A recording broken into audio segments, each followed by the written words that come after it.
2026 সালের পশ্চিমবঙ্গ বিধানসভা নির্বাচন অবাধ, নিরপেক্ষ ও শান্তিপূর্ণ করতে করা ব্যবস্থা জাতীয় নির্বাচন কমিশন। এই প্রেক্ষিতে এবার বঙ্গে থানার সমস্ত ওসিদের একাধিক কঠোর নির্দেশিকা দিল নির্বাচন কমিশন। যে সমস্ত নির্দেশিকা দেওয়া হয়েছে ওসিদের সেগুলি হলো, বিগত নির্বাচনে যে সমস্ত ফৌজদারি মামলা দায়ের হয়েছিল তার তদন্তে দ্রুত নিষ্পত্তি করতে হবে। জামিন অযোগ্য গ্রেফতারি পরোয়ানাকে কার্যকর করতে হবে। কোনো ওয়ারেন্ট 10 দিনের বেশি সময় ধরে ঝুলিয়ে রাখা যাবে না।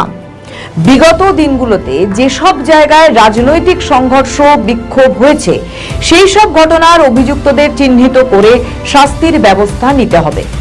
পলাতক ও ওয়ান্টেড আসামিদের তালিকা তৈরি করে তাদের বিরুদ্ধে ব্যবস্থা নিতে হবে। অপরাধ প্রবণ ও মাদক কারবারিদের এলাকাগুলিতে পুলিশ পিকেটিং বসাতে হবে।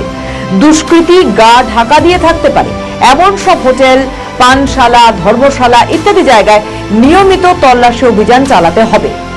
আন্তঃজেলা ও আন্তঃরাজ্য সীমান্তে 24 ঘন্টা নাকা চেকিং চালাতে হবে। সীমান্তবর্তী সমস্ত রাস্তা, সংযোগকারী রাস্তা, কাঁচা রাস্তায় পুলিশ মোতায়েন করতে হবে। নাকা চেকিং এর জন্য লাগানো সিসি ক্যামেরায় সচল আছে কিনা তাও কিন্তু দেখতে হবে। আন্তঃজেলা ভিত্তিক বেআইনি কার্যকলাপ 2 জেলার পুলিশদের মধ্যে ভাগ করে দিতে হবে। এলাকায় শান্তি শৃঙ্খলা বজায় রাখতে সমস্ত রকম প্রতিরোধমূলক ব্যবস্থা নিতে হবে। নির্বাচন ঘিরে কোনো বেআইনি ঘটনা ঘটলেই দ্রুত ঘটনাস্থলে পৌঁছে ব্যবস্থা নিতে হবে।